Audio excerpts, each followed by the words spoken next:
All right, everyone, we are back and ready to go. Brandon Simones, you're looking good, man.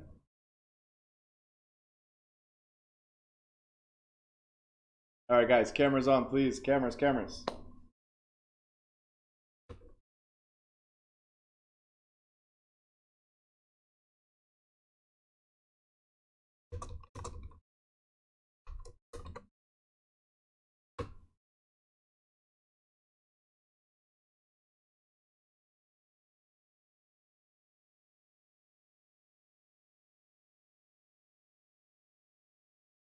All right, let's see. Guys, I want you to do me one favor. In the Zoom chat, whoever downloaded the Checkin app, if you downloaded the Checkin app already, in the Zoom chat, type number 1.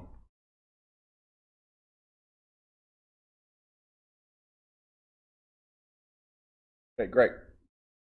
So whoever downloaded the Zoom, the Checkin chat, Checkin app, we're gonna give it a try today because they finally fixed part of the issue. So let's see. And this is your check-in. Okay. Give it a try. It's either you scan this, it's constantly changing as you can tell, or you put this ID manually. All right, we got 3 people checked in.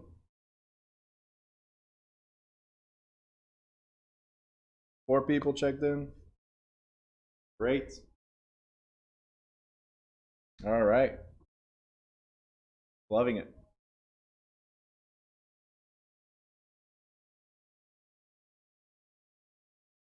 By the way, Legia, I got your message. I'm sorry. Tomorrow will be a better day for us to talk. Crazy day today. I'm sorry. The app is you can go to it's easycheck.me. You can download it to your phone, or if you're in the student portal, it shows on the student portal. All right, we got 11 people checked in.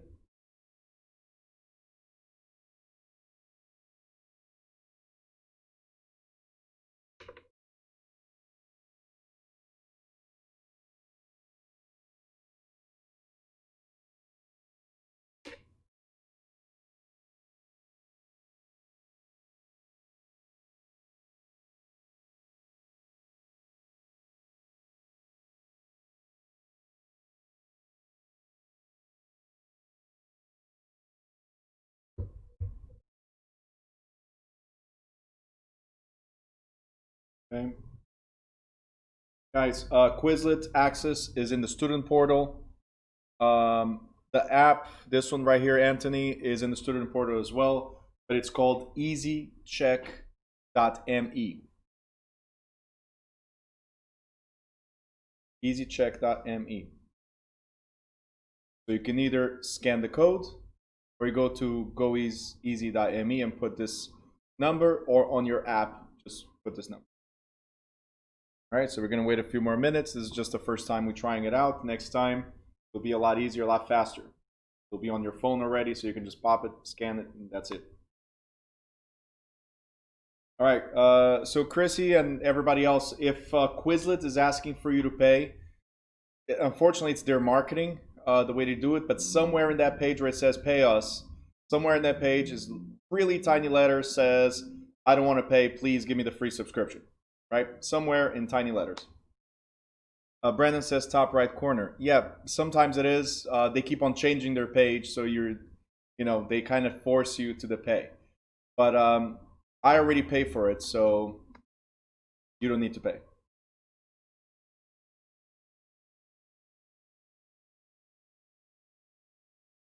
All right. So change your name. To change your name on Zoom, you click above your name, and it should be an option when you right click. There should be an option to change your name. I'm just answering questions as you guys are checking in, okay? Legia is asking, where can I find my ID number?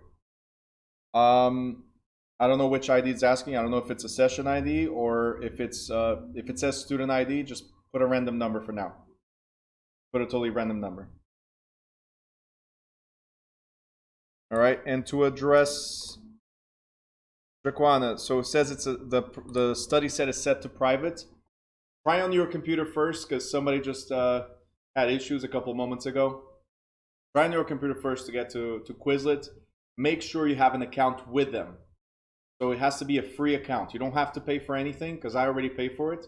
Get your free account with them and use that login. If that does not work, then once you create the account with Quizlet, send me your user ID or username for Quizlet, and I'll add you manually. Okay.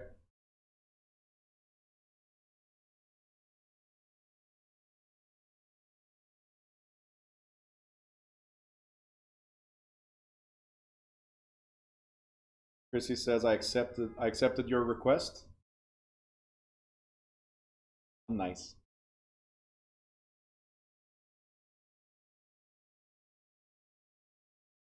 Yes, Tatiana, I see as you guys check in. I got 23 attendees right now checked in. We got 40 people on the line, so I want to make sure everybody is in before we start. Don't worry, Katya, we're just waiting for you.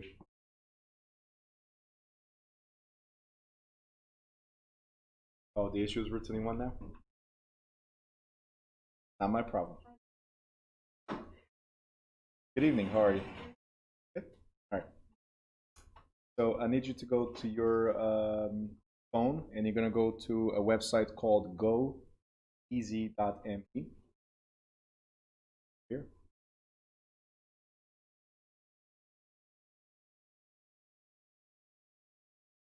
No. No, thank you. All right.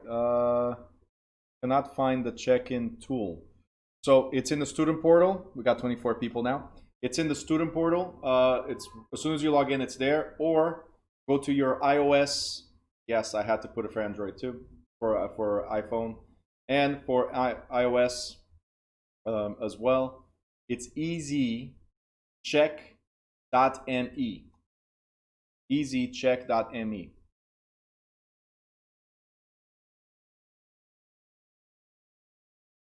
So, Robin, I'll post this in the beginning of every class, and throughout the class, I'll be popping in again for the people that check in late. But this will be in every single class. All right, we got 26 people checked in. Great. ME, like me.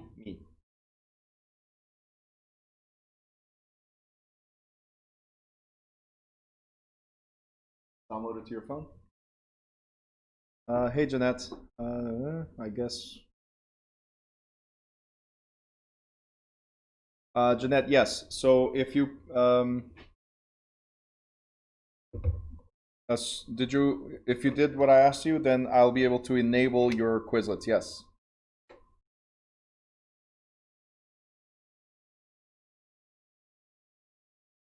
Okay. So I will check it. Just send me a message on WhatsApp just with a confirmation in your email so I can figure out from there. Okay. All right, guys. We got 26 attendees checked in. Anybody that still did not go here, please let me know.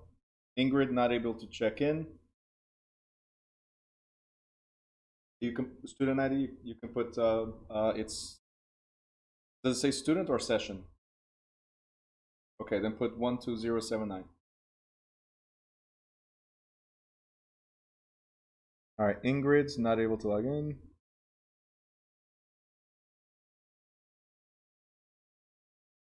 All right, Ingrid, you're not able to check in.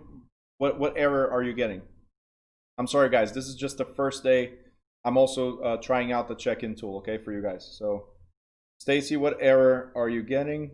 And Anna, this is a check-in tool. So you guys check your attendance at every chapter. So this way I know you guys are here.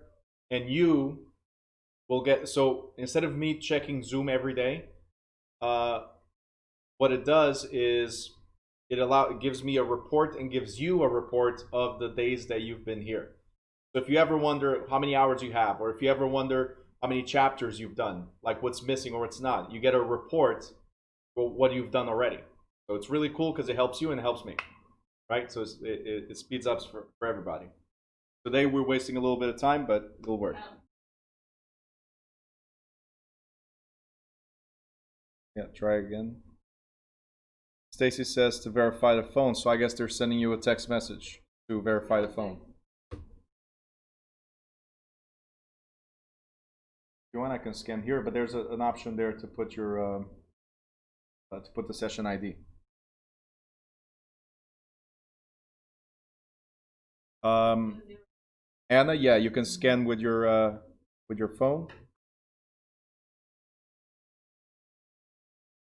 What's your name?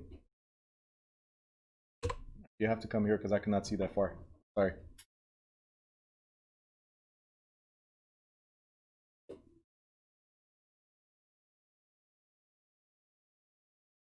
Gotta stop doing this. Say your name, first and last name.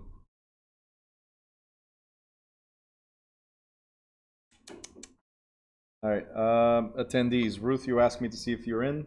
Yes. You are in.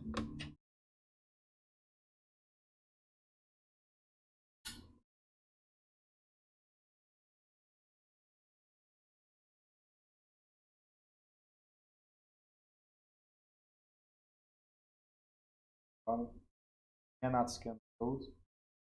Here and put the session ID that I'm going to give right now, which is 12079. You are checked in. Every chapter will have a different ID. All right, Chaz is giving a tip for everybody.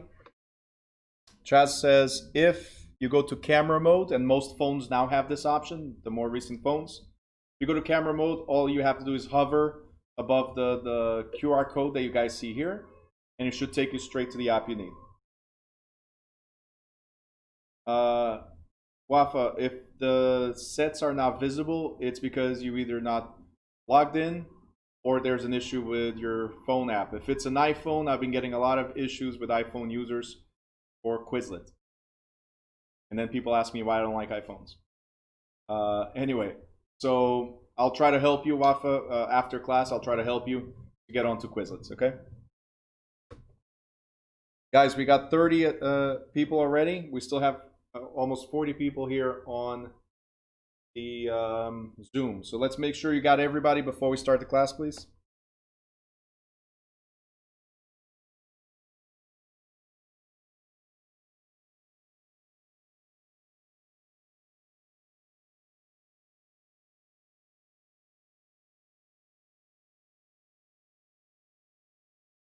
No, you don't have to check again. You're already in. Douglas, I just got your message. If you can, try to reach me always on WhatsApp. It's a lot easier for me to maintain. Okay? But I will check it for you. I'll check everything for you, okay? It's just that WhatsApp I have right here on my computer instead of going to the phone. So this way I can do everything from the computer. It's a lot faster. Let's see.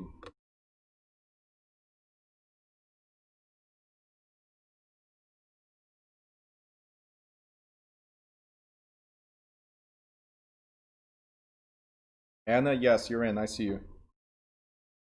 Say it again. No, I'll give you the login code at the beginning of every session. So now you have the app. Once you have the app installed, guys, this will be a lot easier. So hopefully in the next chapter, chapter 8, we'll go through very quick, right? Because now you guys know what to do.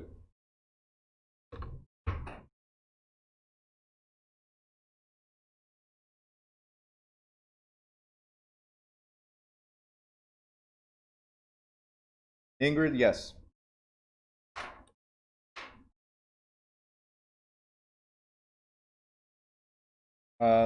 Jeanette, you are fired. I know you're on YouTube, but you're fired already.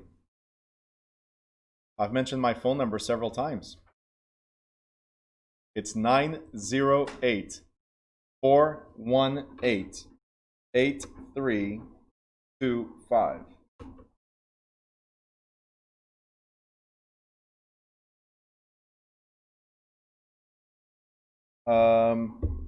Douglas, no, you sent it a regular text message. Let me confirm. Do you have an iPhone? No? Okay. So how do you know? You're literally text messaging me.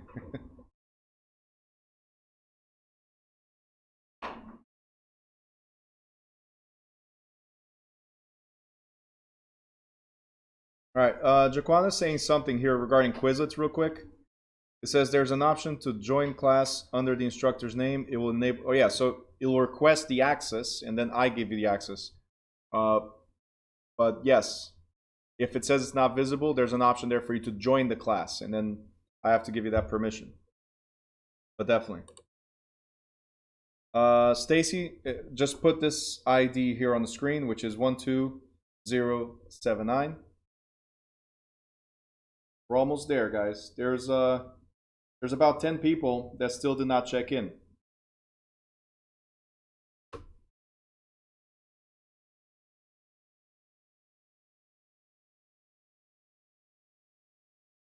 Okay.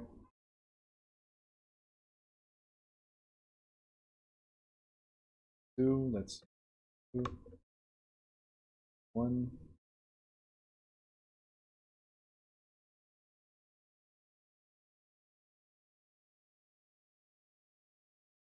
That's what. Okay. All right, guys, we're gonna start. We're gonna move forward.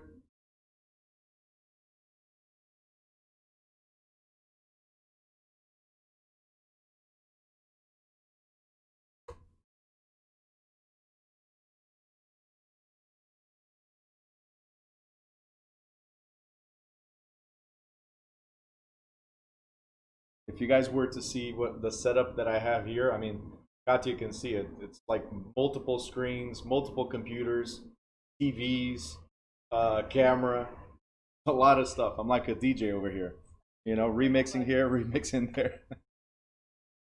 Not easy. Nope. Brendan says like me. There you go. All right.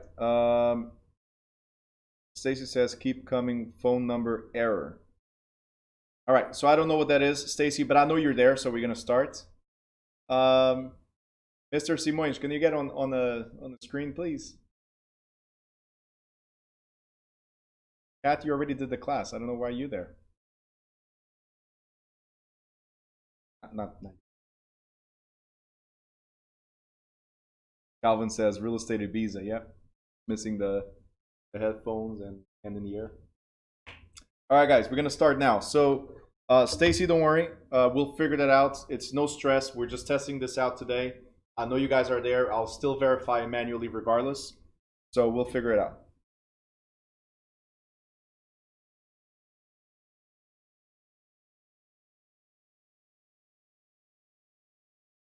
I love these statements. Say it again.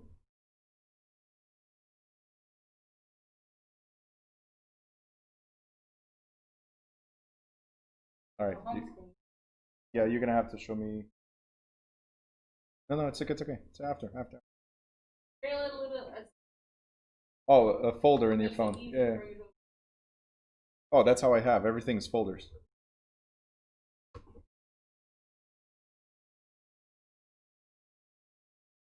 Hey, Brian, I just saw your message on YouTube. You couldn't get the link to the class?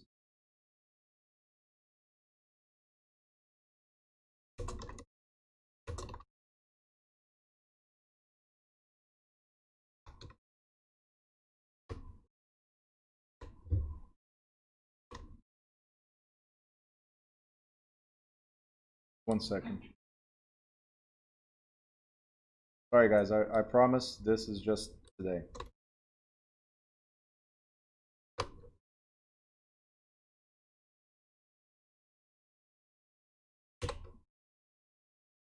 All right, now just send it to you. Give it a try. All right, guys. So we're gonna start. Let's go to. We're doing chapter 7. All right.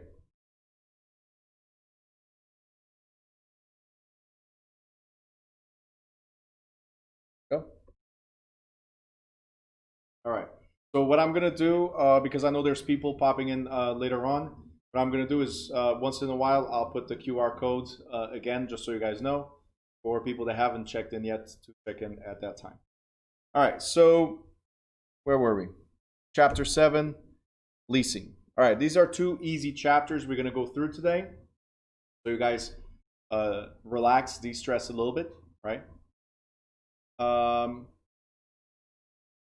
There. Wafa, you paid for one person. Why is there two people on the screen? I'm going to send you a bill for extra people on screen. I already charged people to have cats and dogs around, but people is more. Yes, today we have two chapters, chapter 7 and chapter 8. Two easy chapters. So we're going to talk about leasing essentials. There's 3 chapters in this book about leases. All right. We have leasing essentials. Then we're going to have a little bit more detail about leases, and then the state portion of leases. Okay. Okay, cool. Brian, you're in. Great. All right, so let's talk about the lease contract. All right, Denise, chapter 8 is next. We'll do it today after this one. Oh, you need the pages. That's what you're saying. Guys, it's all in the student portal. Get used to going to the student portal. Very, very important. Okay, I just sent you right now chapter 8 as well. Okay, I'm sending chapter 7, chapter 8.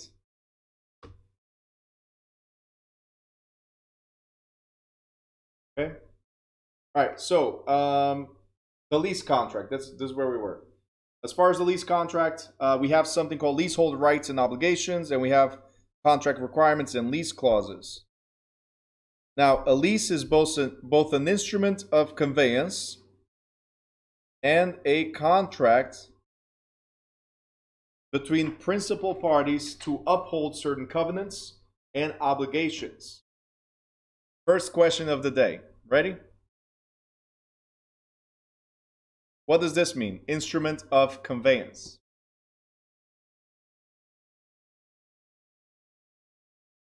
Perfect.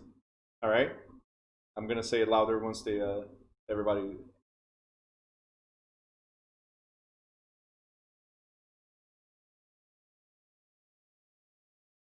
Now you got it. All right. Transfer document, and Katya said tool. So yes, instrument is the tool of conveyance. And what is that tool called? The document that transfers. Okay? So the tool is a document. The instrument is the document we use. Guys, don't send me private messages or direct messages. Make sure it's open to everyone. Otherwise, I have to keep on changing here on my side. All right, Jeanette, perfect. The transfer doc. Very good. Now, so we're saying that a lease is a document or an instrument of conveyance, of transfer. So we're saying that the lease transfers. What does it transfer? It transfers certain rights. You guys remember the bundle of rights? Can anybody tell me what are the bundle of rights? You don't have to give me all. If you give me one, I'm happy. Bundle of rights. Jaquana, use. Perfect. Carly, possession. Yes. What else? Transfer. Perfect. To exclude people. Yes. And encumbrance. Very good. All right, great. So here's the thing, guys. A owner has the estate, right? A freehold estate, which allows possession and full rights to the property. They have the full bundle of rights. A leasehold or a leaseholder, right? They are transferred certain rights. Okay? So it's a transfer and a contract between principal parties, right? To uphold certain covenants. Now, a lease conveys an interest called leasehold estate, but it does not convey legal title. Okay? Does not convey legal title. If it does not convey legal title, then that means that we don't have our name on the deed. We don't have ownership, right? Okay, so no legal title. That's what legal title means. So for this reason, the leasehold estate is also called a less than freehold, because freehold is full powers, full rights to the property. A leasehold is almost there because we have the right of possession, the right to use, the right to exclude certain people, right? But we don't have the right of transfer. We cannot gift the property. And if it's a residential, then we cannot encumber the property. So we cannot put anything that will limit or restrict the use or transferability of the property. So we cannot mortgage it, for instance. Whereas in commercial, you might be able to, but never, ever, ever the right to transfer. That's why it's less than freehold. Freehold, free of any holds, I can transfer, I can use, I can take possession, right? I can exclude people. Right? You guys remember this stuff. We're good, right? Solid? Thumbs up? All right. Does sublease count as an encumbrance? It could be, because since you have people there, you might not be able to sell the property until you kick them out. So yes, it could be an encumbrance if it exists without the authorization of the landlord. All right. Very good. See, and here you guys were stressing day 1 and day 2. I saw some people with headaches. Like you could tell the headache was projecting, right? And here you guys go answering the questions properly. Amazing. All right. There's 4 principal types of leasehold. 4 principal types of leasehold. The very first one is, Chad says I still have one. Listen, I've been with a migraine for almost a week, so don't worry about it. Yours is going to last another 4 weeks. So right here, it says estate for years. Okay? So it says estate for years. What is an estate for years? Who can tell me what type of lease, right? Because these are leasehold estates or possession. What type of lease is this if it says estate for years? Say it again? I don't know. Is it? Think about it. All right. While you guys are thinking about it, 2 people just joined. So I'm going to put on the screen the QR code for you to sign in. Guys, if whoever's just joined, there's 2 people. I don't know who it is right now, but 2 people joined. Scan the QR code or go to goeasy.me. Okay. And put this session ID, and it will allow you to check in. So I'm asking about, Carly, perfect. I'm asking about estate for years. You guys don't see it here on screen, but estate for years. I'm asking what this is, what type of lease. And I'm going to look at the answers real quick. And I have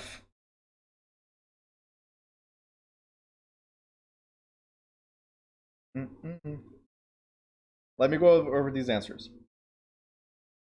Carly says certain period. Chaz says designated agreed time. Anna says define or definite period of time. Joanna says a start and an end.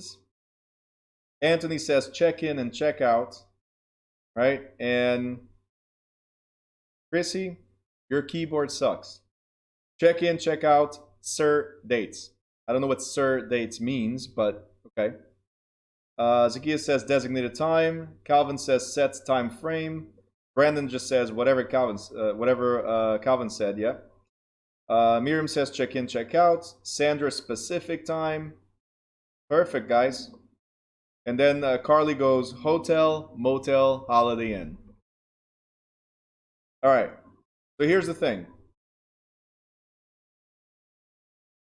Chrissy says I broke my wrist. Give me a break. No, there's no breaks.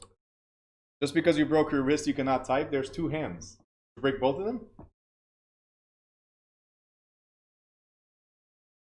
Speech to text. That's another one. Since you don't have to talk to me, you can speech to text. Right? I am easy all the time.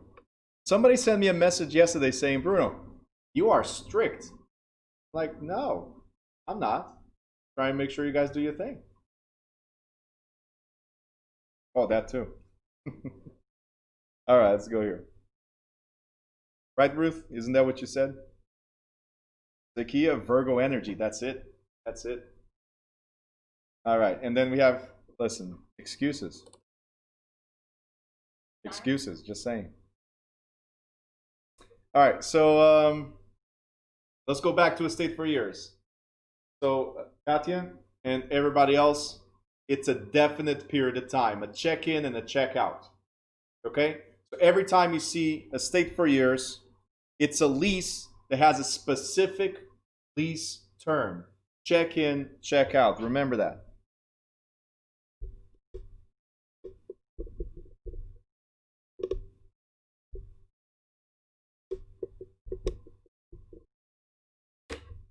Specific lease term. Okay? It's not renewable automatically. It's renewable by agreement. Like if we get to a point and say, hey, lease is about to end, can I stay longer? Can I stay for another year? Can I stay for another month? Can I stay for whatever the time period is? It's renewable based on agreement. Where a month to month, which is the next one, or period to period, or week to week, whatever way you, as long as it says from a period to another, so week to week, month to month, year to year, that means it automatically renews. Okay?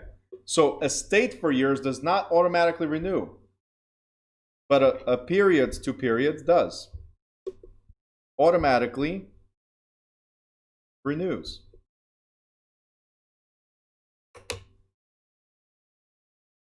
Okay?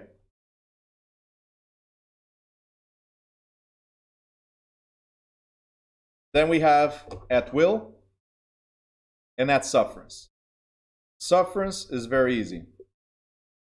You're there without my consent, right? So forced. At will, I allow you to stay there and there's no specified lease. I'm just allowing you. As long as you pay, I'm fine. Okay? It's not a month to month. It's not a week to week. It's just, hey, as long as you pay me, I'm fine. Chaz, should those words be on the lease? Actually, we're going to go over that, the basics of a lease. So yeah, I should specify what type of lease do we have. Is it a certain period, start and end, or is it a month to month, automatically renews, right? So we should specify that. It's mandated that we stipulate what type of lease we have, okay? If you don't stipulate it, it might not be valid when you go to court. All right, so what do we have here? The legal essence of a valid lease is that it conveys an exclusive right to use and occupy. Again, you have the rights to use and occupy the property for a limited period of time in exchange for rent, and return the property after the lease term is over. So I'm going to rent to you guys for 6 months. At the end of 6 months, what happens to the property if we don't renew? At the end of 6 months, it reverts back to me. All right, so just like, we're going to talk about this again in a little bit, just like a fee determinable and just like a life estate, there's a future reversionary interest. What does that mean? The property is yours to use for 6 months or for 1 year or whatever time period we agree to, month to month, whatever it is. For that period of time, the property is yours, tenant, right, to use. But once your lease ends, the property reverts to me, the landlord. So I have a reversionary interest. It reverts to me. Okay? Next page, we're talking about leasehold rights and obligations. So when we look at leasehold rights, right, it's different from freehold, right? Who will have a leasehold right? Which party will have a leasehold right? Who can tell me? Leasehold right. It says lease already. So leasehold right will be the renter. Ingrid, perfect. You guys wrote tenants, and that's fine, because there's a freehold tenant and there's a leasehold tenant. If it's a leasehold tenant, it's the renter. Okay? If it's a leasehold tenant, it's the renter. So what we're going to go over now is the tenant's rights and obligations. So yeah, the tenant has certain obligations, just like the landlord will, and we're going to talk about that in a second. So here are the tenant's rights and obligations.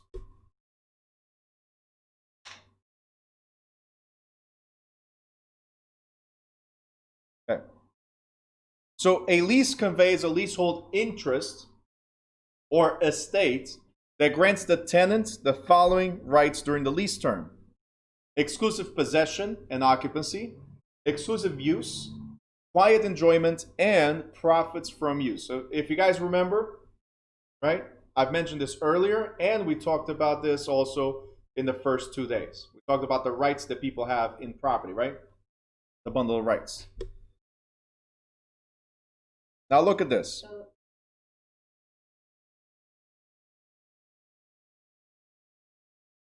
Sorry.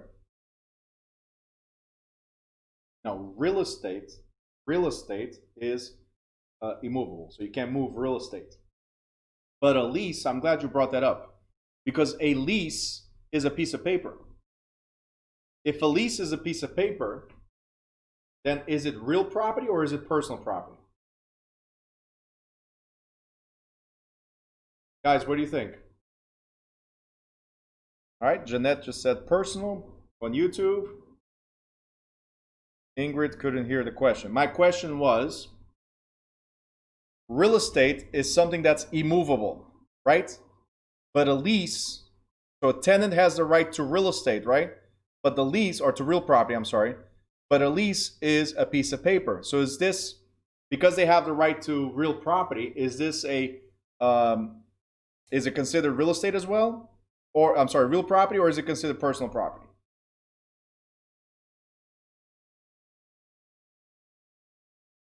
Okay, let me just see the rest of the answers here.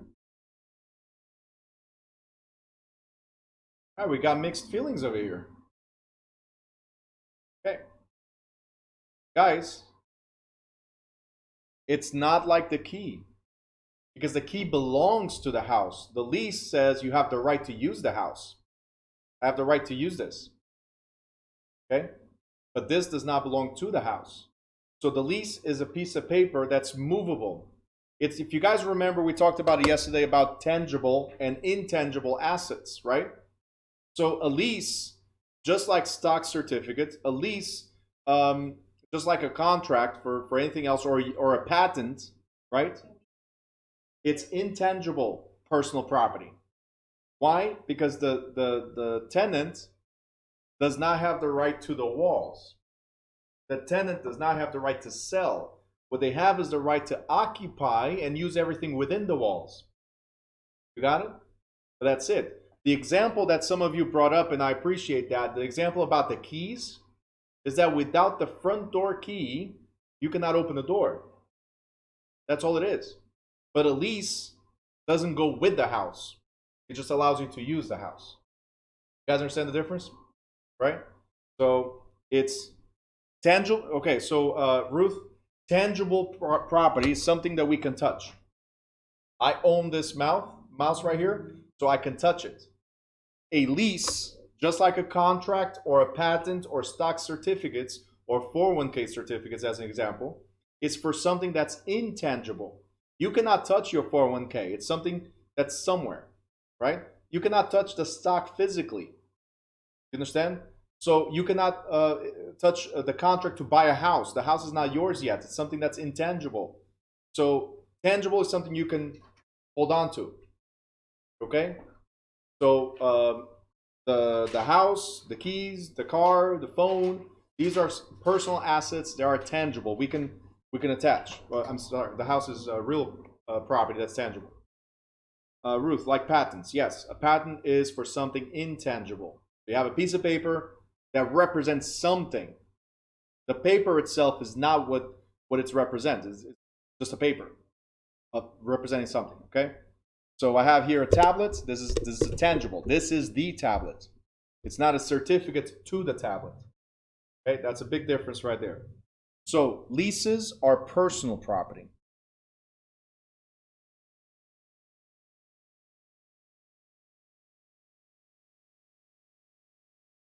All right.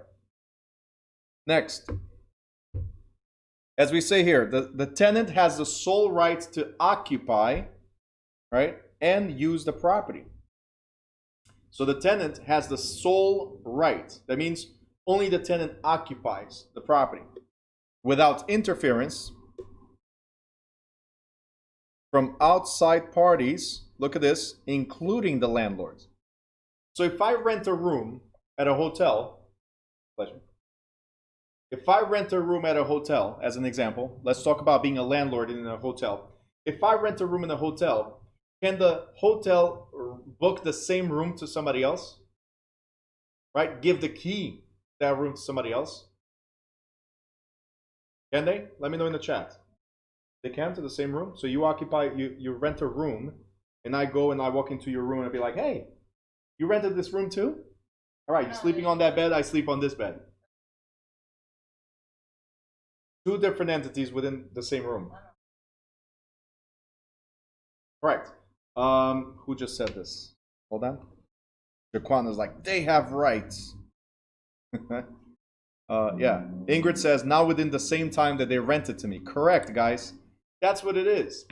So, as a tenant, whether it's a hotel, motel, go ahead, Carly, do the rest. If it's residential, if it's commercial, that's it, Holiday Inn. If it's commercial, whatever it is, if you rent it to me, then I'm the one with the sole right to use and occupy the space that was rented to me. Okay? Can we fraction or partition the space into several units? Like, for instance, can I rent a desk here as an example? And then there's 6 desks. Can I rent these? Sure. But that desk was rented to you for that particular moment. If you go to a cyber cafe as an example. So I'm just giving you the craziest examples so you guys understand what a tenant's rights are. If you go to a cyber cafe, you're going to rent that computer for those 15 minutes, 20 minutes, 1 hour, whatever time it is. Nobody else can occupy it at the same time. So that's when we say sole right. Only you. Okay?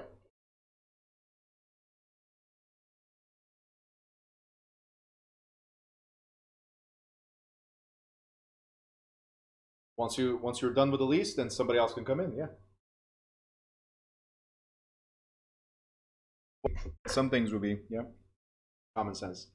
But what I want to point out also is what it says right here. Sorry? Yeah, but either one says you're the only one that occupies this space or this unit, whatever. Correct. So if you guys see right here, it also says including the landlord. So wait a minute, I rented to you, but it's my property. That's why I'm spending time here so you guys understand this part. I rented it to you, but it's my property. So that means I cannot occupy the property either. I cannot go into the room either, or into the house or into the commercial space. I cannot go there. No, because I rented it specifically to you. You guys understand this? So, Ruth says, I'm leasing, so you can't come in. Kinda. All right, kinda. That's where I'm getting to next. It says including landlord, right? But the landlord may enter the premises. So wait a minute. Didn't I just say I was excluded? Didn't I just say that? That you can exclude me, right? From entering your property? Right. But if I need to go in for inspections, for instance, and I can do visual inspections, all my leases say every 6 months I might come in for an inspection. I got to see how the property is. All my leases say that. So,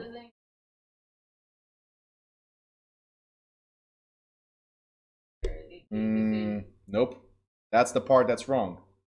Landlords cannot just come in. So I saw some of your comments here, and yes. So the interference must be, very important, reasonable and limited. In addition,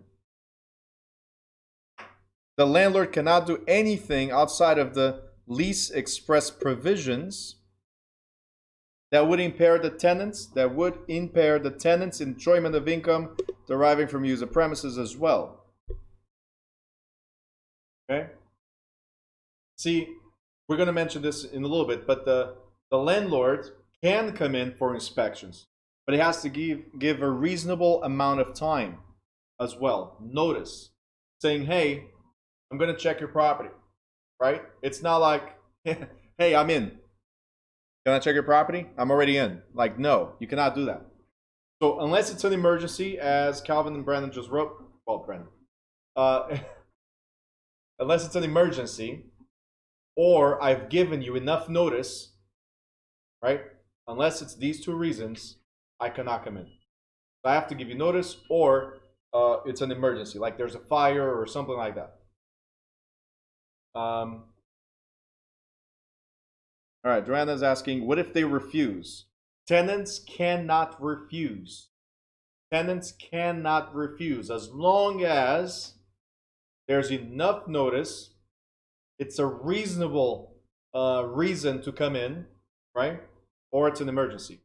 So you cannot refuse, because remember, it's still my property that I'm renting to you. So I give you the freedom, it's your house. I give you the freedom, it's your house for that period of time. But if there's if I have to show the property because I'm selling, and I'll give you the example. The other day, one of our agents, actually they just closed, I think Monday, no, Tuesday. They just had the closing on that particular property. Last year, they were trying to inspect the property before the closing. And the realtor comes here and says, Bruno, tenants on the first floor don't want to show the property. What do we do? Call the cops. Simple. You're going to call the cops and you're going to let them know that the tenants are not allowing the landlords to inspect the property. The landlord has the right to. Now, the landlord cannot force the entry, but the landlord can request the cops' assistance. Simple.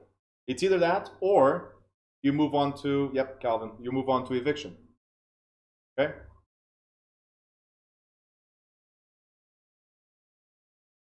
Well, it is see, cops are not only for criminal. This is a civil matter.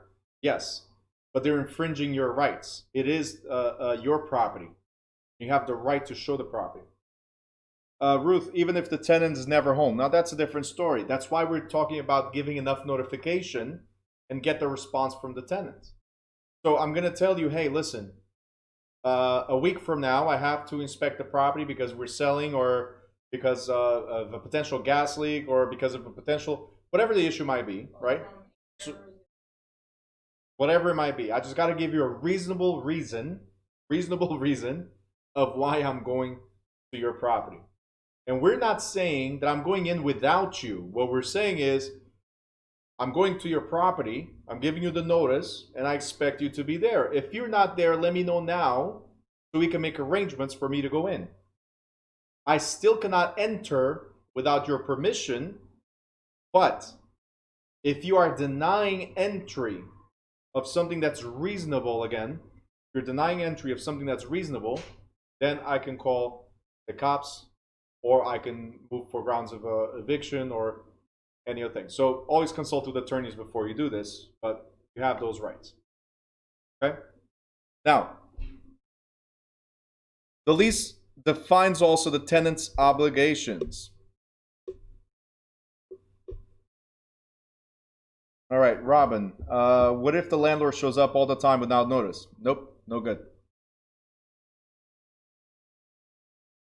You can show up, but it's the same thing as to the cops. Do you have a warrant? You have a warrant, like, please. No, if you're not paying, it's the same thing. If you're not paying the rent, attorneys. You can show up, but you cannot go into the property like that. We're talking about entry. We're not talking about knocking on your door. Okay, I can knock on your door all day long. If you don't like it, leave. Simple. Nothing stops me from being on the outside. What I cannot do as a landlord is get inside, all right, without your permission. Unless it's something that's an emergency or reasonable and we agree to, okay? Simple. All right, so tenant obligations. Where were we? The tenant's obligations, common sense, to pay the rent on time, right? Sorry, just checking here on the messages.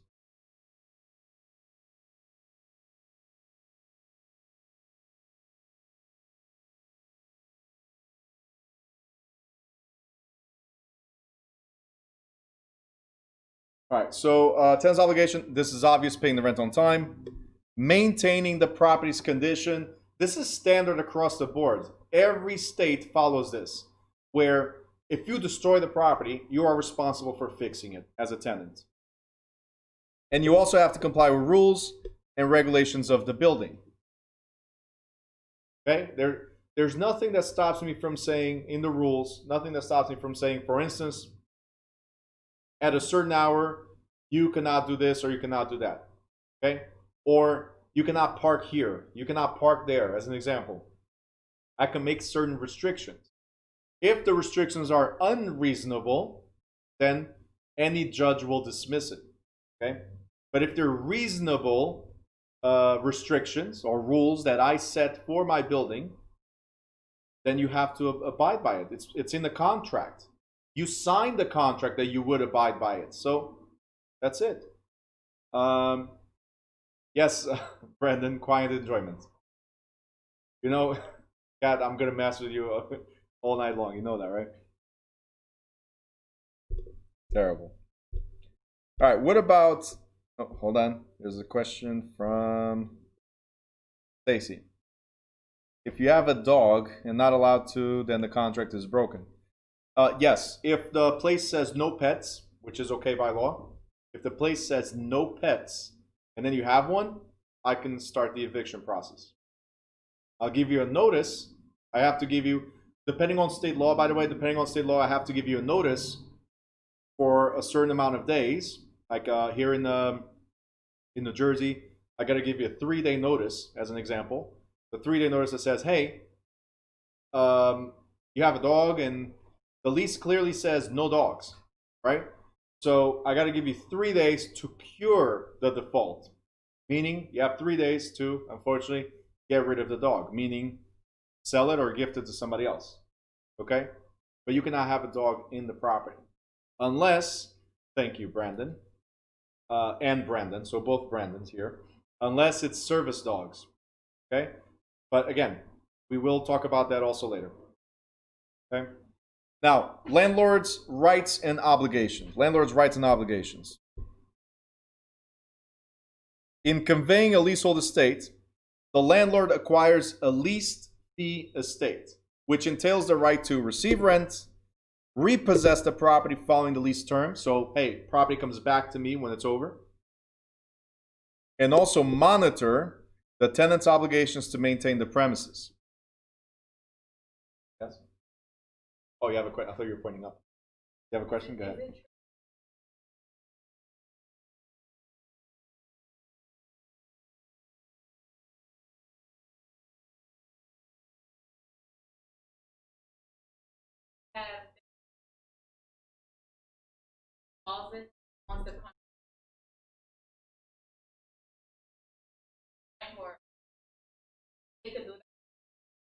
So there are certain rules for current tenants, regardless of renewal contract or not. If you're a new tenant, I can charge almost whatever I want, depending on if the area is rent control or not. But living in your property. If you're my tenant and the lease expired, right, for us to renew the lease, we can renew the lease, and there's a maximum that I can increase in certain areas. So we'll talk about that once we get to the actual state portion, because every state has different rules regarding rent control. That's part of rent control, whether you can increase the rent or not. This is whether you have an active lease or a renewable lease. Doesn't matter. There's limitations on the rent increase, depending on the state.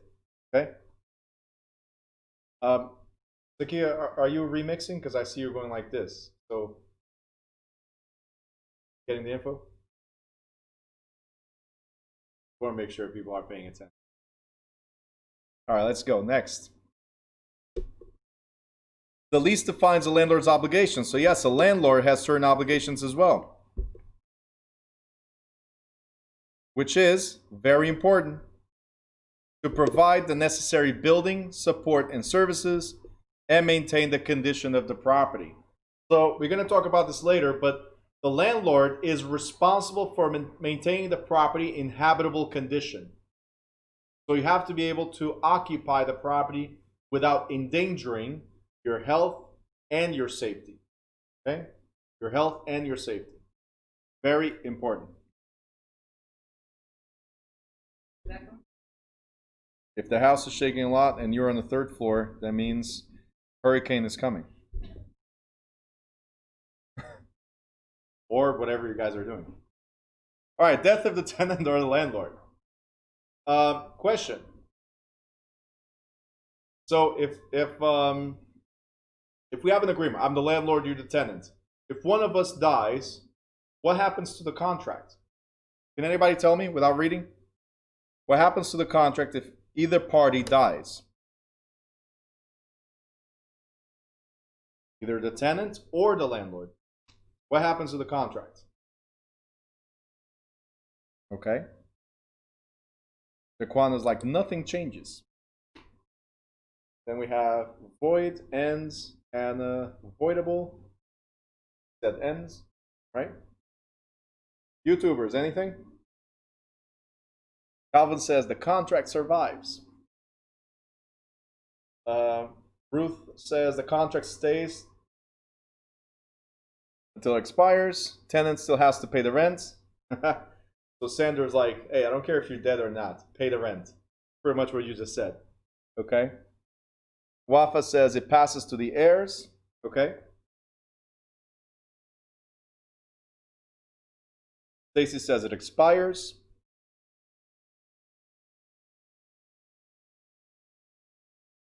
Okay, contract stays. Estate remains liable. All right, let's go over this. A valid lease creates obligations that survive the death of the landlord or tenant with certain exceptions. So there are exceptions. So what we're saying is the contract does not end. In fact, the tenant's estate remains liable for the payment. So, Sandra, you're right. Still got to pay. Now, you're dead, you're not paying, but somebody is the estate administrator or the estate executor. You guys remember this from yesterday? We talked about wills. So somebody's responsible for the estate. If there's nobody responsible for the estate, then it dies. The contract as well, it ends. Right?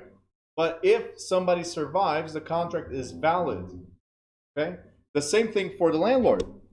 If the landlord dies, then the tenant's like, I don't have to pay. Right? No. The tenant, or I'm sorry, the landlord's estate is still required to provide the occupancy, just like the tenant is responsible to still pay, even though the landlord does not exist anymore. You guys understand? So it doesn't matter who died. If there's a survivor and they want to stay, right, then they're still liable for it. But the survivor is not the individual. Let's look at the difference. It's the estate. Okay? It's not me as an individual. It's the estate. Do you guys remember the difference between the estate of somebody and me as an individual? You guys know the difference?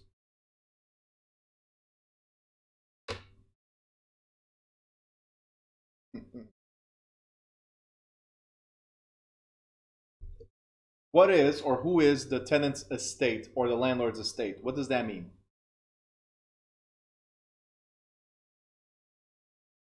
Whoever takes care of the contract afterwards. So it's either the executor or the administrator. If they have assets, remember probate and creditors? You remember that? Probate, creditors, claims? When somebody dies, it goes to probate court first to figure out who you owe money to before your heirs receive the money. That's what probate will do. Probate will determine what's the estate, what's the asset, what's the holdings that the deceased person had. If there's liabilities, like mortgages, right, or other credits, for instance, if there's liabilities, right, then the estate has to pay. Then it goes to the heirs. The estate is not the heirs. The estate is the assets that I had while I was alive. Okay? So if I have money in the bank, the judge is going to say, well, there's money in the bank. Creditors, is there anybody that wants to claim money? Right? Anybody with a valid claim, please show up because there's money here to pay. So then the judge says, pay the bills, right? And whatever's left goes to the heirs. You guys remember this from yesterday? Give me a thumbs up if you remember. Right. No, probate court makes there's no decisions. Probate. It's not probate makes a decision. It's whoever was appointed by the judge or named in the will. So it's either the administrator or the executor. Okay? So what they will do, hold on, what they will do, the administrator or the executor, is execute or administer the estate. So whatever assets the deceased person had will be balanced against the debt that they have or obligations. Okay? So if I had $1 million worth of assets, but then I have $900,000 worth of debt or obligations, how much is left? $100,000 to the heirs. That's what we're saying. The estate administrator or the estate executor is still responsible either for paying or providing, if they're the landlord, or providing the occupancy to the tenant. Got it? Up. So. Down. Okay. Yes? Okay.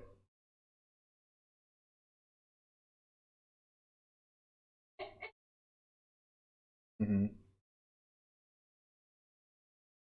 All right. So it's pretty much this. I'm gonna. Yeah.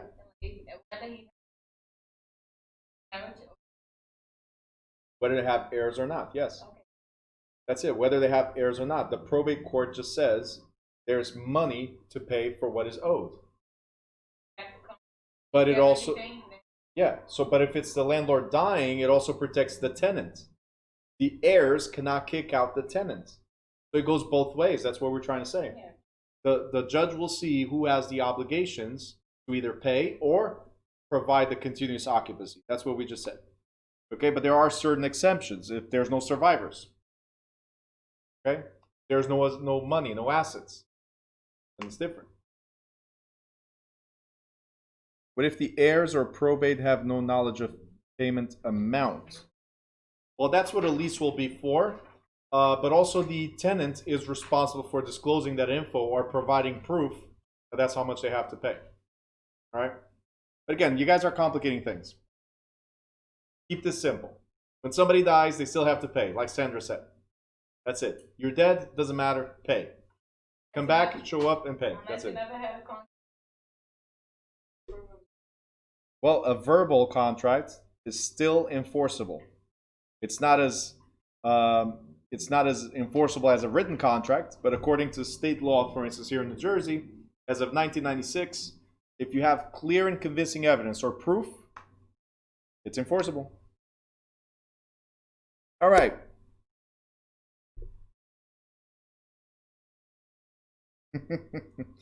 Jeanette on YouTube just said, come back, pay, and rest in peace. Yep. After you pay your debts here and beyond, you can rest in anyway. Conveyance of leased property. Conveyance of leased property. What is this word again? Conveyance? What does this mean, guys? Say louder. Louder, so they can hear it. Yell it, so they can hear it. One more time, you can do it. It wasn't much louder. Anyway, everybody's writing for you. Don't worry. She said transfer, just like you guys are writing it. Perfect. Transfer of leased property. Great. Conveyance. So the landlord may sell, assign, or mortgage the lease fee interest. However, transferring and encumbering the leased property do not extinguish the obligations and covenants of a lease. So, buyers and creditors, therefore, must take their respective interests subject to the terms of the lease. This means that if I sell the property to Katya here, for instance, let's say, Wafa, you're my tenant, okay? If I sell to Katya, can she kick you out or raise the rent? Can the new owner, the new landlord, kick you out or raise the rent? No. They have to honor the current terms of the lease. Yep. Absolutely. And this is true also for foreclosures, by the way. In the state of New Jersey, as an example, we do have an act, which is the Anti-Eviction Act for foreclosures, that also protects people. Just because the landlord lost the property, right, doesn't mean that you, the tenant that was there in the property that was foreclosed, that you, the tenant, have to get kicked out. Okay, so you are protected. That's what we're saying here.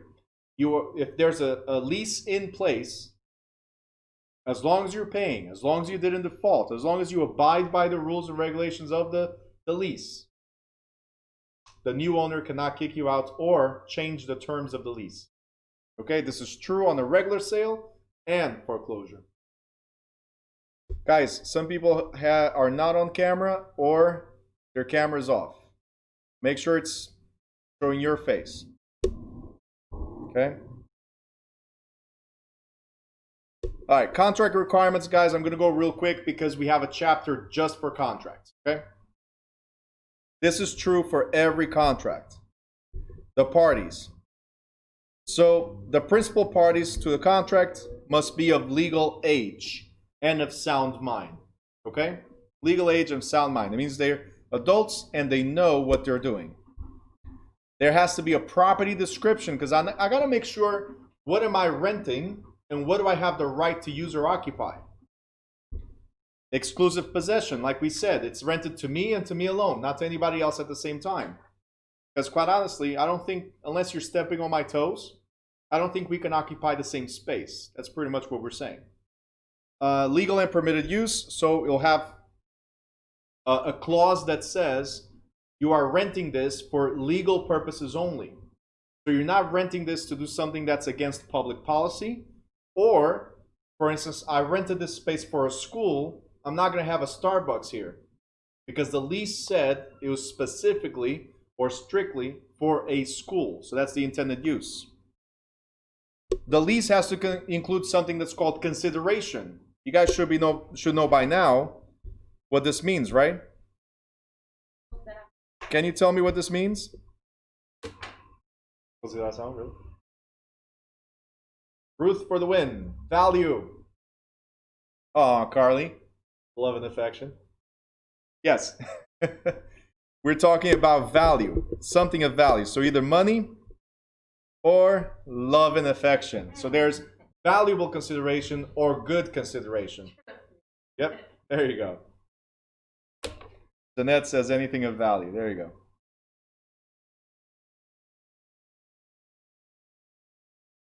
Somebody sent me a message about a month ago or 2 months ago. I was watching your video and you flirt too much with your students. That's not professional. Like, I'm not flirting, I'm having fun. So guys, I'm sorry, it's my way of being. First of all, I'm a Virgo, okay? Plus Carly's always talking about hotel, motel, Holiday Inn. I don't know why.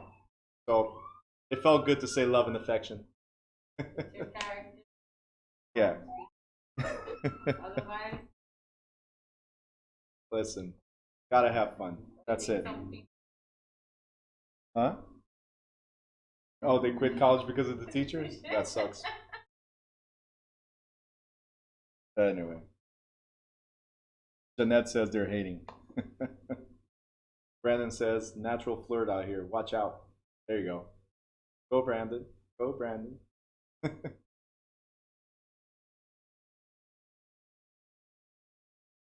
Lula just said motel, hotel. How old are you? Really? You just, Lula, where's the button that kicks you out? Hold on. Hold on. Let's see where she is right now. Right here. And it says remove from Zoom. Lula, you're about to get removed. Just give you a heads up.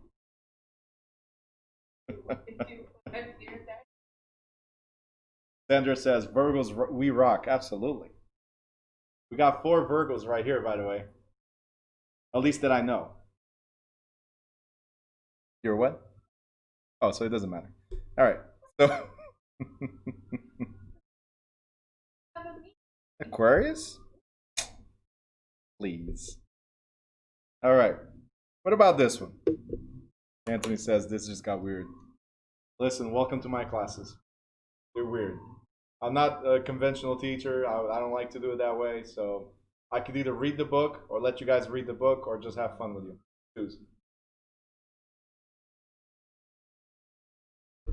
Ruth, easy. Easy, Virgo. I offer, you accept. No, it's not like that. So there's offer and acceptance. So every contract, we're going to talk about Brennan's, yep, Kat, yeah. You'll remember all the lessons this way, yep. Carly, am I the only one that doesn't see this page on the PDF? So, hold on. What do we have here? We're on page 91. Page 91. Sorry, I forgot that. Did you print out that page, Carly?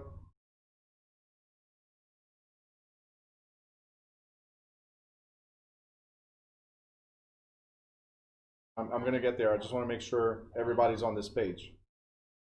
Charlie, thumbs up. Got it? Okay, cool. So, offer and acceptance. So what is offer and acceptance? Every single contract to be valid, must have something called offer and acceptance. What does that mean? Right? It means, like Ruth said, I offer, you accept. Because if you don't accept, can I force you into it? The answer is no. Right? So offer and acceptance. To be valid, both of us, both parties must be of legal age and of sound mind and clear voluntary understanding and commitment to what we are about to do. So if I'm renting it to you, you understand the full terms of the contract. I cannot hide anything. That's what offer and acceptance is. That you understand all the terms of this lease, right? And if you accept as a tenant, perfect. If you don't accept as a tenant, next one. Simple. And for me, the same thing. So as a landlord, if you make a counter offer, then I have to either accept it or reject it. If I reject it, then we don't have a contract. It's as simple as that. Okay? And signatures. Let's talk about signatures for a second, real quick. Signatures. Is a signature required for a valid contract? Let me know what you guys think. Is a signature required? Saying yes? I have some no's. I have some yeses. All right, for those of you that said no so far, please tell me why a signature is not required. Let's elaborate on that.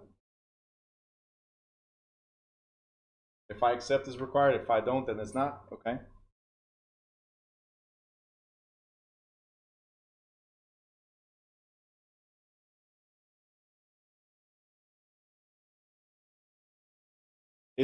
Are the signatures required on an agreement? Do the parties have to sign?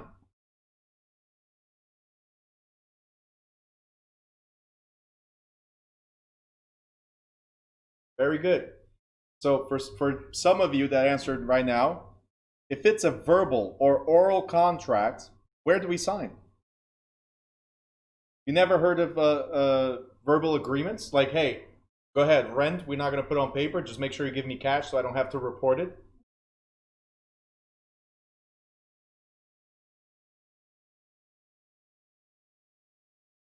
You know the guy, so it's okay? Yeah, I know a lot of people too. And when I'd have to take them to courts, they feel like they pretend they don't know me. So signature is not required. So what I wanted to show you guys is that this is the only one that's not highlighted on purpose. Okay? On purpose. Because a signature is not required. Now, if we have it in writing, definitely a signature is something that we need. Okay? If we have it in writing.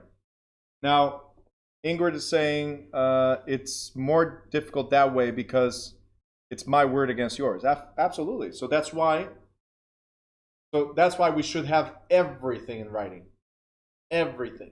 All right. And when I say everything, guys, we're going to talk about this in a different chapter about risk management. When I say everything, I mean everything. So if somebody calls you up or if you call somebody and say, hey, Katya, this is what I need. right? And then you go like, oh yeah, I'll make sure I have it ready for this day or that day, right?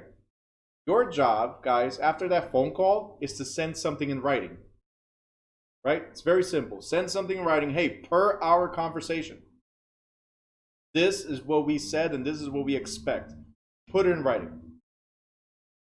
Okay? Very simple. Because otherwise you're going to have what's called hearsay. He said, she said. And that he said, she said in court is very, very difficult to prove because you got to have witnesses or clear and convincing evidence. Okay? Denise says, or video. That works too. Ruth, so you don't need a signature for the CMA. CMAs are comparative market analysis or country music awards. Which one are you talking about? Comps or music awards? So this, I know you're talking about comps. I'm just messing with you.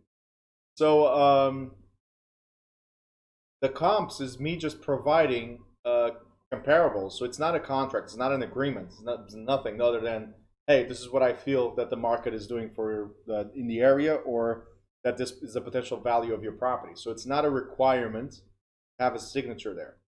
Okay. But if we're talking about contracts, in this case, a lease contract, right? If it's a lease contract, then it's in writing. If it's in writing, it should have a signature, right, to be enforceable. You guys understand? Okay? If it's a verbal contract or agreement, then it does not require a signature, because what are we going to sign? We're going to sign on a piece of paper, signature. What about the terms? They were discussed verbally. Okay? That's what I was saying about putting it in writing right after. Okay? And here you go. Oral versus written.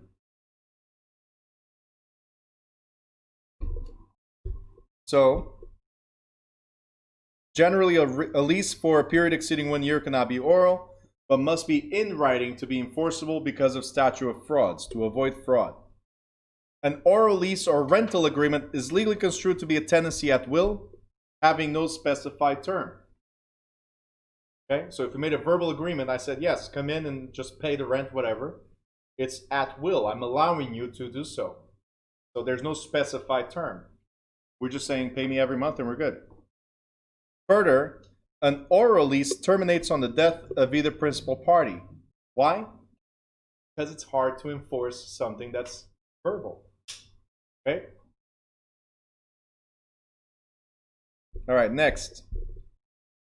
Lease clauses. We have something called security deposit. Can anybody tell me what a security deposit is? Sure.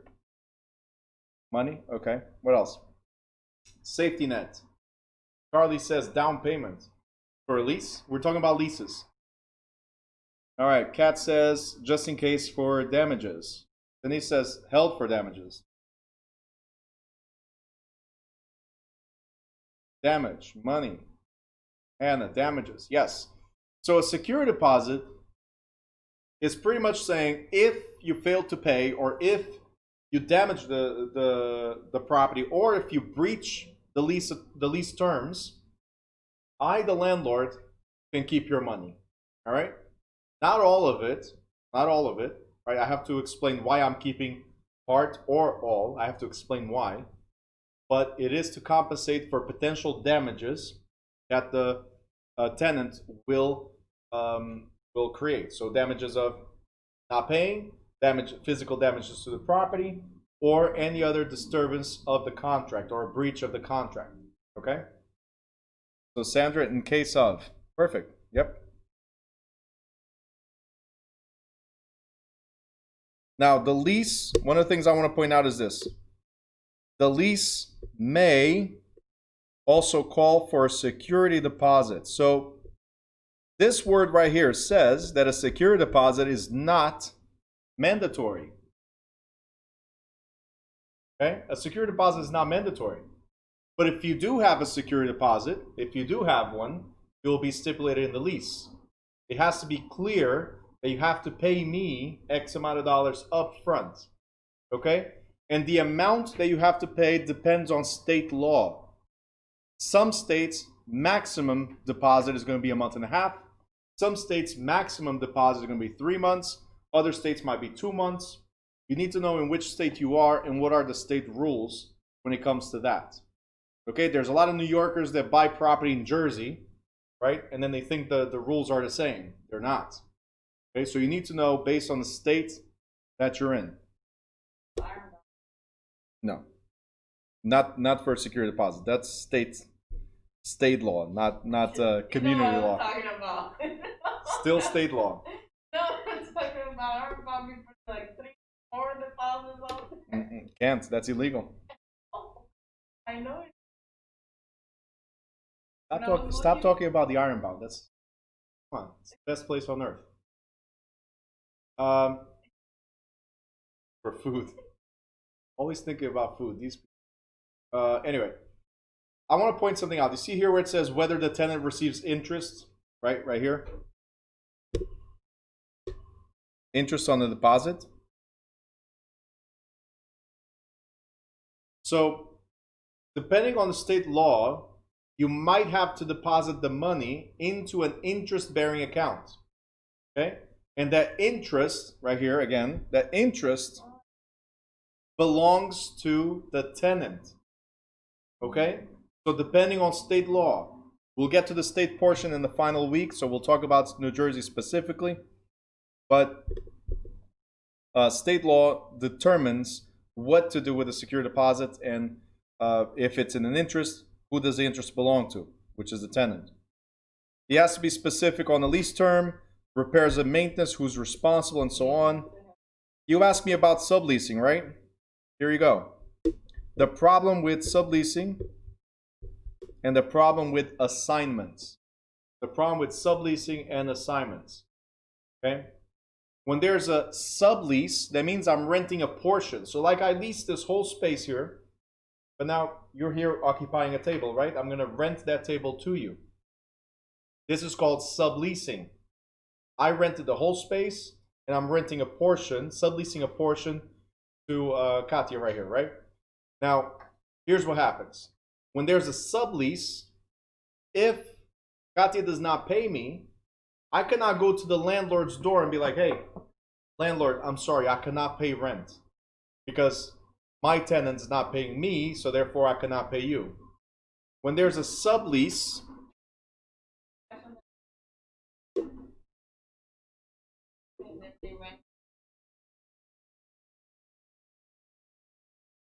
when there's a sublease, the sublessor, so in this case me, I'm the one liable for the full rent. Well, in the lease we'll say whether you can assign, which is what you asked me, whether you can assign the lease or sublease. Most leases say that you cannot assign and you cannot sublease unless you have the landlord's written authorization. Okay? Okay?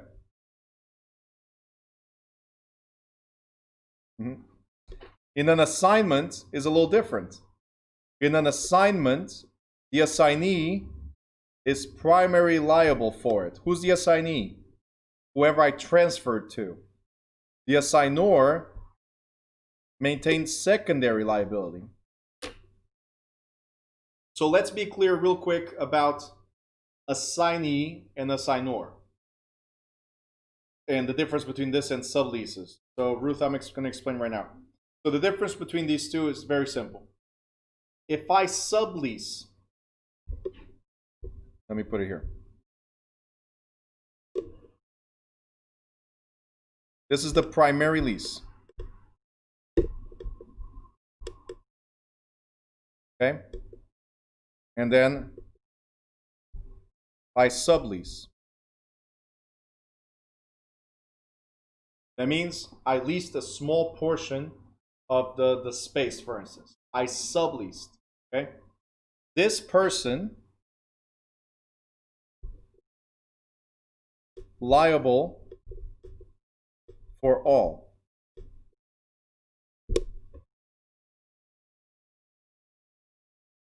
Zero liability.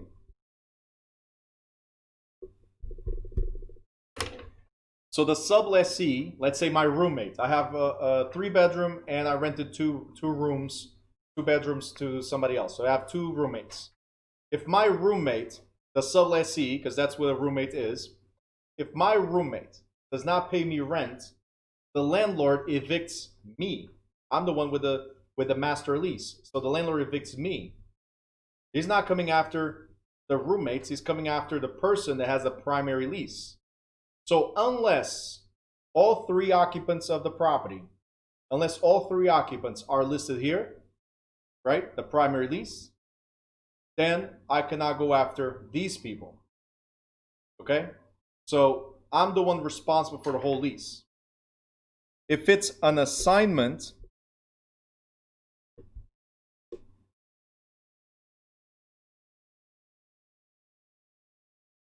sorry.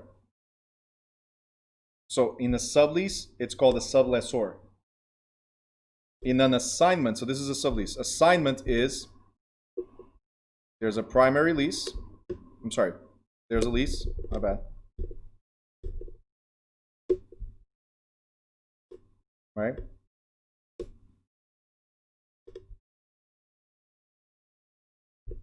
And then there's a transfer. Of lease, the assignee. Okay, so in this case, this is primary liability. I'm sorry. Sorry guys. Secondary liability.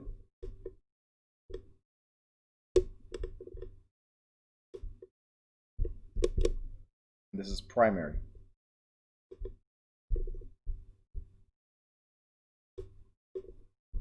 Okay. So what happened in an assignment is I transferred the rights and obligations to somebody else. I gave it to somebody else, right? But with the landlord's authorization. So in an assignment, I now recognize this party, which is the assignee, whoever receives the lease. I now recognize this party as the one responsible for paying the rent. So I know that, for instance, John here, right? Let's say this person is John. I know that John is the one responsible for paying the rent.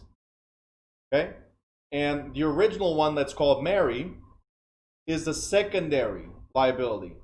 So if John does not pay the assignee, then Mary has to pay.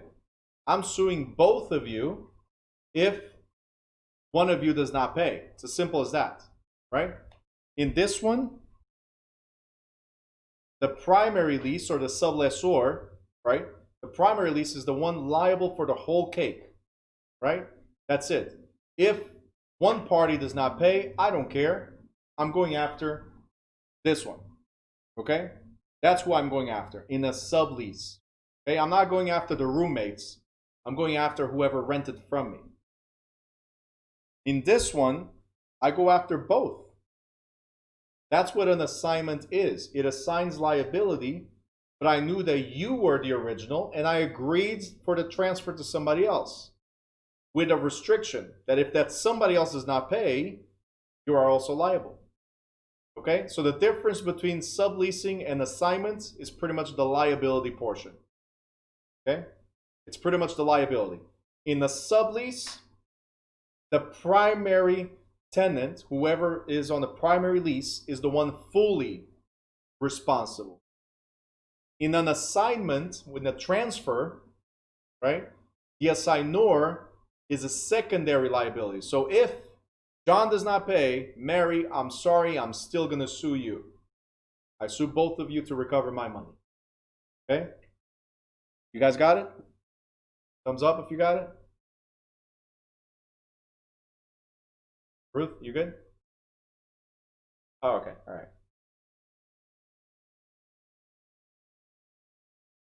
Assignment is not everybody leaving the house. Assignment is, look, I rent this whole space here, but I'm done. You came in and I said, hey, Kat, do you want to rent the space? Great. Here's the lease. Boom. You're the one now renting the space. I'm out. But because I was the original one, I had the obligation, right? The landlord is going to say, Bruno, you want to leave? No problem. But if Katya stops paying because you were the original and there's still a lease in place, If Katya stops paying, right, then Bruno, you're the one liable as well. So an assignment is a transfer. Assignment is a transfer of rights and obligations. All right, Brandon, have you encountered this situation before? How likely is it do they still do a credit check on both tenants? So for an assignment, yes. Most of the times they have to approve who you're transferring to. They'll just put a clause again saying that you are responsible for the property still, or for the lease terms, right? Good.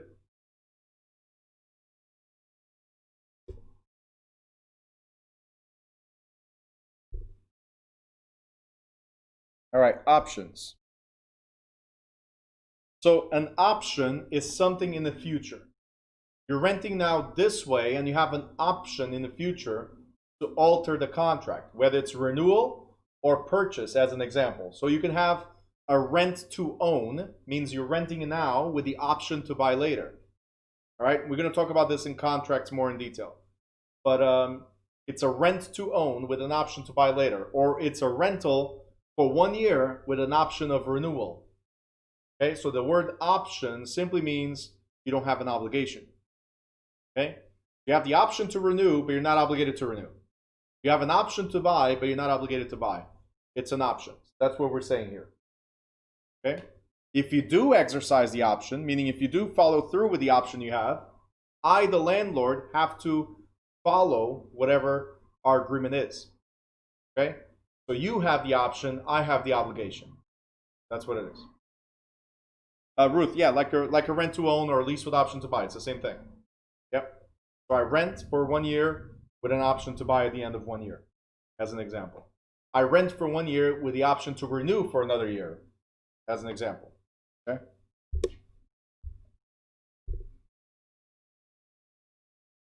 All right, next page real quick, we have types of leases. Okay. These are the basic leases that we deal with, which is gross lease, net lease, and percentage lease. Gross lease, net lease, percentage lease. Very simple. Very, very simple. A gross lease means you make a payment in full to your landlord, but your landlord is responsible for taxes, insurance, and property maintenance. It's like your employer makes a payment in full of $4,000, right, for your paycheck, but then what do you receive? You receive the full $4,000? No, there's deductions. There's the taxes. There are for Social Security, for unemployment, right? The deductions, right?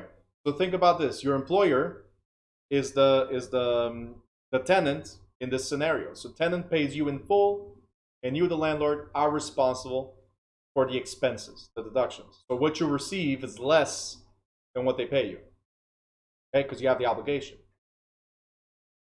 The landlord is responsible for taxes, insurance, and property maintenance. Yep. And then there's net lease. A net lease is pretty much like being self-employed. If you're self-employed, we're going to give you a full check. I'll give you the $4,000, right? But you're the one responsible to pay your own taxes. So a net lease is the landlord says, hey, listen, the rent here is $4,000, but you, the tenant, have to pay all or a portion of taxes, insurance, and maintenance. In the gross lease, landlord is responsible for taxes, insurance, and maintenance. In the net lease, I share the responsibility with you, the tenant, or I give you the full responsibility of taxes, insurance, maintenance. So it's a flat fee plus property charges. Percentage lease is the same as a net lease plus a percentage of whatever the business does. So I'm going to explain that all right now. So, Jeanette, yep, triple net, yep. So a gross lease, as I said here, Gross requires the landlord to pay for property taxes, operating expenses, and so on. Okay? The tenant only pays rent. Period. No other responsibility. We usually find this in residential. These are residential leases usually. Okay? When you're a tenant in residential, usually what you do is, here's the rent, don't bother me. Right? In a net lease, the tenant pays for utilities, internal repairs, and proportionate share of taxes, insurance, and operating expenses in addition to the rent. Okay? So if it's a net lease, you pay a flat fee for the rent plus taxes, insurance, and maintenance. Okay? No. This is usually for office or industrial. Office or industrial. Okay? Office or industrial. So gross lease is for residential. Net lease is for office or industrial usually. And then for retail, we have percentage lease.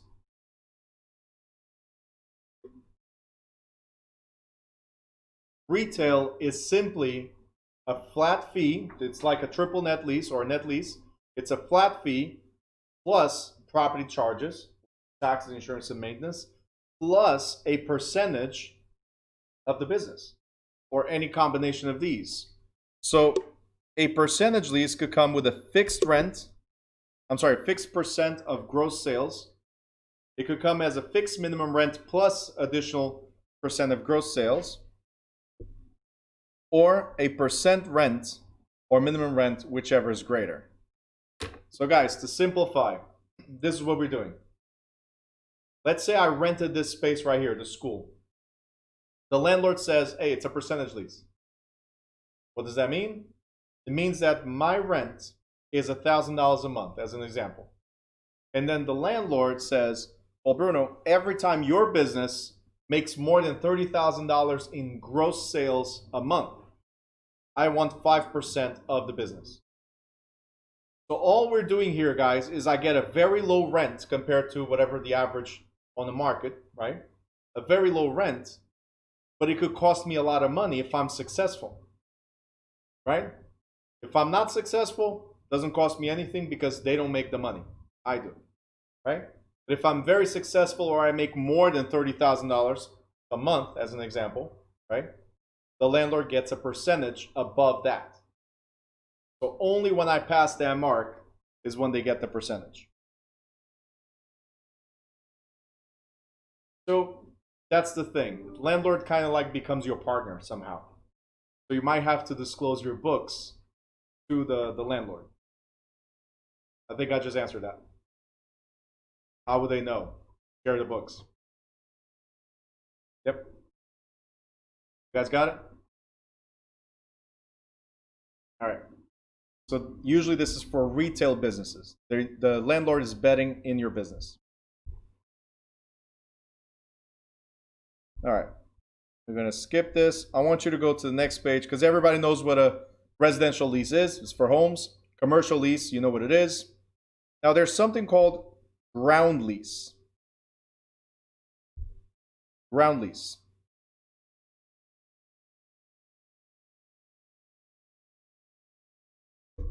Ground lease is also known as terra lease or land lease or pad lease or lot lease. Any of these. Okay?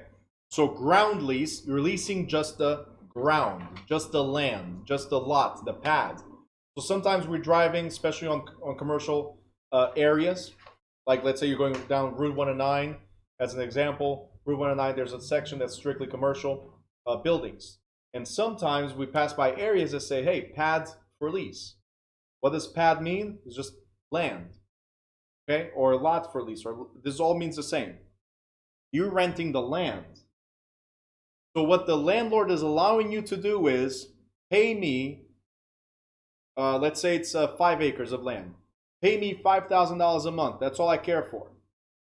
You are responsible for building, maintaining the taxes, insurance, and the property itself. I want $5,000 for you to use my land for the next 20 years, 30 years, 100 years, 1,000 years, right? I just want $5,000 a month. Simple. You're leasing the ground.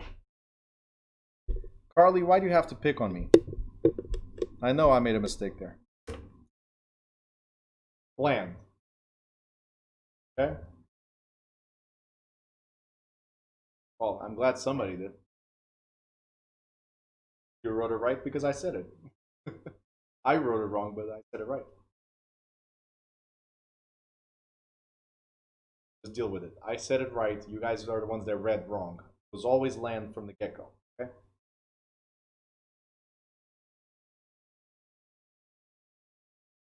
Like the car lot down the shore? I guess. No, you get all the responsibility. It could be the parking lot. It could be a pharmacy. You guys will see pharmacies. You'll see banks. You'll see shopping plazas, right?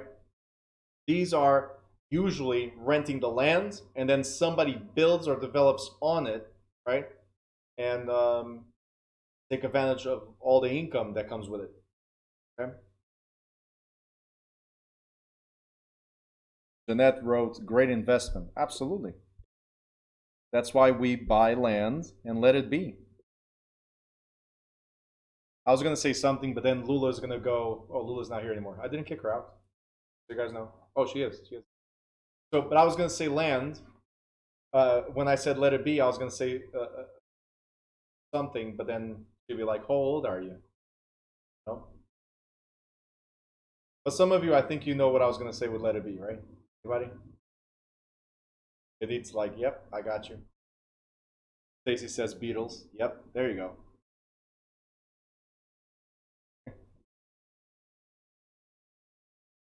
All right. So Kat says cheaper taxes. It's just the land, no building. Absolutely. That's the advantage of buying land. The taxes are very cheap. And when you rent the land to somebody to develop on, right, they're the one responsible for the new taxes of having a building on it. Perfect. That's why we do ground leases. Pretty much what it says here. All right. We're good. Lula, I'm not going to make any more references. That's it. So you cannot say that I'm old, okay? Simple as that.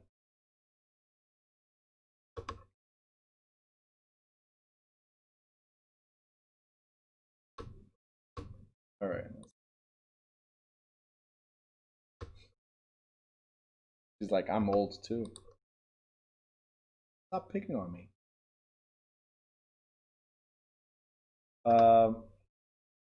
Carly, do you still pay the land taxes after you rent to the developer? No, they're the ones. It's called a triple net. What is a triple net? They pay for taxes, that's net taxes. They pay for insurance, that's net insurance. And they pay for property charges or maintenance. So net charges for the maintenance. A triple net lease. You are responsible for everything. All I want is my $5,000. That's it. Simple as that. All right. Default and termination. So there's remedies for default. And then there's default by the tenant and default by the landlord. Ah, Sandra, I love you. You don't have to be old to like good music. Thank you. But it.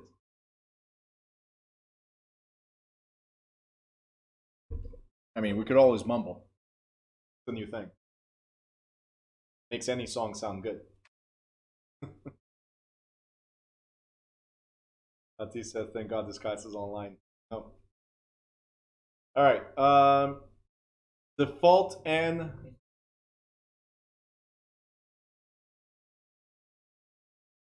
I didn't skip. Default and we have that portion in the States. That's why I moved it. Default and termination, real quick. Remedies for default. Sandra says it's better in person. I pick on you guys even more if it's in person, just letting you know.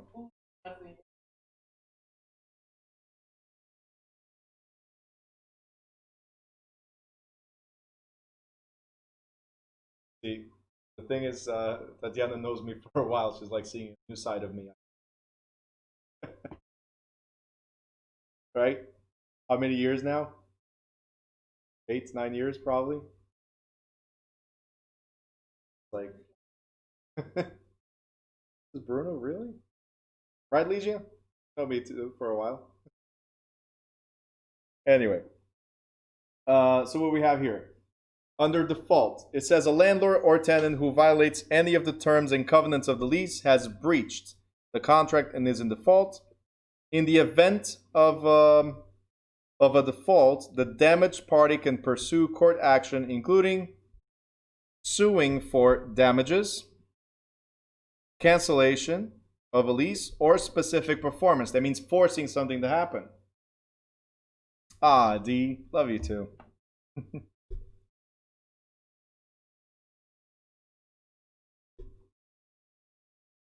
Again.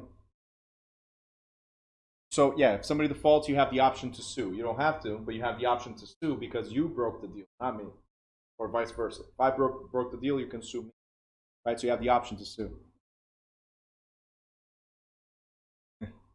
I'll give you a break in a second, Legia. We're almost there. You can go for that coffee. Yeah, I have it over there. You're right here. How can you fall asleep?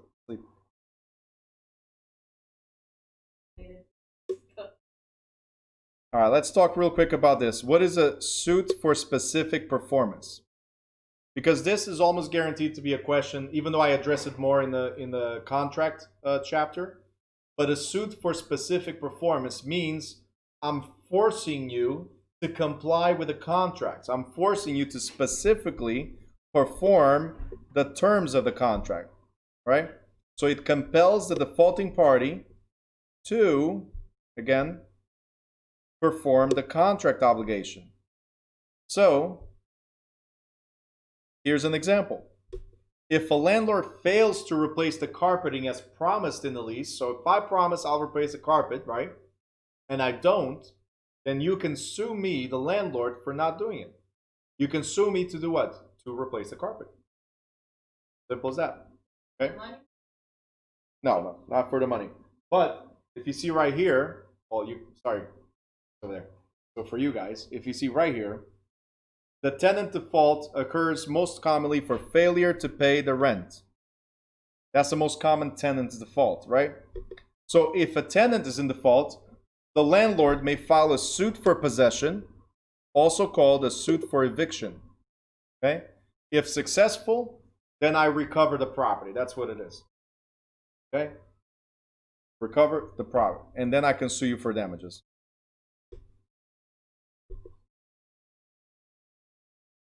Next page, default by the landlord. The reason why I skipped eviction for now, the regular eviction, default by the tenant, most of you know. If the tenant does not pay, they get kicked out. But did you guys know that you can also do an eviction if you are the tenant and the landlord is the one that defaulted? If your landlord breaches your contract, you can evict. The thing is, you're evicting yourself. Yeah. That is, The property. well, that's a good thing because that's a constructive eviction. But unless You, hold on. I need to write this kind of neat so Carly doesn't say anything. So you evict yourself. Okay? You evict yourself. I'm going to explain right now, Ruth. So you evict yourself. Constructive eviction is where you evict yourself. Because again, eviction is you leaving the property. either forced by your landlord for not paying the rent or destroying the premises, right? Or you leaving the property and ending the lease because the landlord defaulted. Why would the landlord default? For instance, they did not repair the roof. Isn't the roof something essential? Isn't a damaged roof something that could affect your life, health, and safety?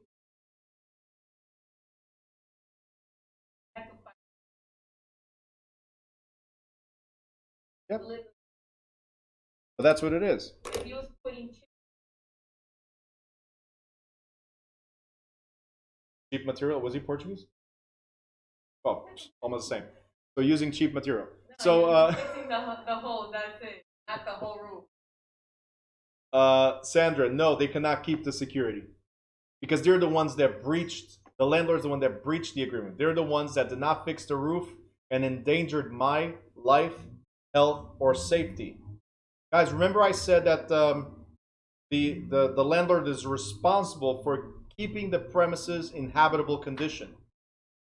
If it's not habitable, if it's endangering my life, health, or safety, think about this. If it's endangering my life, health, or safety, then I can leave because they're not fixing the problem. In certain states, so I'm not going to mention here, but at least not in the book portion, in certain states, the law allows you, the tenant, to repair and deduct. So you can go and repair it yourself and deduct from the rent. That changes from state to state, so careful, okay? What else we have here? All right, Brendan's asking, so like support beams of wood molding counts as, well, if it's support beams, then yes, it counts as well. Just because they are evicted, I still want my money. Which one are you? Are you the landlord or the tenant, Antar? Ruth, how long will it take to get your money back when it's the owner's fault? Okay, so hold on. If I evict myself, that means I send you a notice that says, hey, I gave you a warning to fix something. I gave you 2 warnings to fix something. You did not fix. My life is on the line, my health is on the line, my safety is on the line, so I'm out. I don't have obligations on the lease anymore because you, the landlord, failed to maintain the property. Okay? Therefore, please return my deposit. You're the one that defaulted, not me. You understand? So as a landlord, it sucks for you, but it was your fault. You should have maintained the property. Okay? This is only, the constructive eviction is only because the landlords did not fix something that would endanger your life, health, and safety. Simple as that. Okay, so Antar, in this case, you lose, right? If it's the other way around, if it's the tenant that defaulted, yeah, you get to keep the money, right? Not all of it, maybe all of it. I don't know, maybe even more, depending on the conditions that they left the property. All right? Guys good? Great. All right, these are certain grounds, guys. You can read it after if you want. I'm going to go right through because I want to get to the state portion of this in the final week. But there's breach by default. It could be term expiration. It could be by notice, voluntary agreement to terminate the lease, property destruction, condemnation, foreclosure. There's a lot of reasons why you could terminate the lease. Okay? A lot of them. Go to the final page. Tatiana, it must be in writing, not verbal. Constructive eviction? Yes. Put it in writing. And by the way, don't do it by yourself. Make sure if you're doing that, get an attorney to write that letter for you. They give the notice to the landlord, not you. Just like as a landlord, I never send notices to my tenants. I ask my attorney to immediately send a notice. Because now it's a legal notice. Okay, so always protect yourselves. Always. Okay. The final page, and we're done. All it says is like there's certain uniform rules that are generally accepted, like the basics of leasing, and it's generally accepted across the United States. This is called the Uniform Residential Landlord and Tenant Act. Okay? All you need to know is this, and again, in the state portion, I'll go more in detail.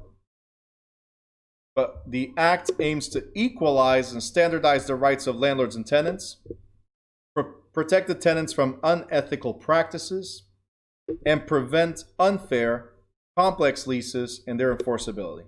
That's all you need to know right now about this. Uniform is clothes? Oh, it's the uniform. Uniform means standard or equal. So if you have a uniform, it's because everybody at your office uses the same type of clothes. Uniform. All right, guys. So we're going to skip all this for now. And we're going to go to the end. Do you have any questions you'd like to address right now? Besides, can I get coffee? Besides that. Right, Legion? If you have questions, put a question mark. If not, I'm going to let you go for a break.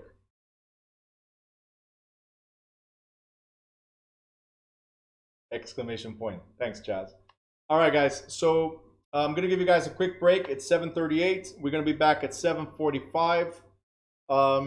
YouTubers, I'm going to close this session. I'm going to open another one right after. Guys, before you go, wait. Before you go, listen to me. I'm going to put on the screen the new check-in. Okay? So there's going to be a new check-in. Now that you guys are already done it, it should be faster. It's the check-in for Chapter 8. Okay? So I'm going to put on the screen when we get back. Make sure you guys are ready to scan or to enter your code. Okay? All right, guys. I'll see you in a bit.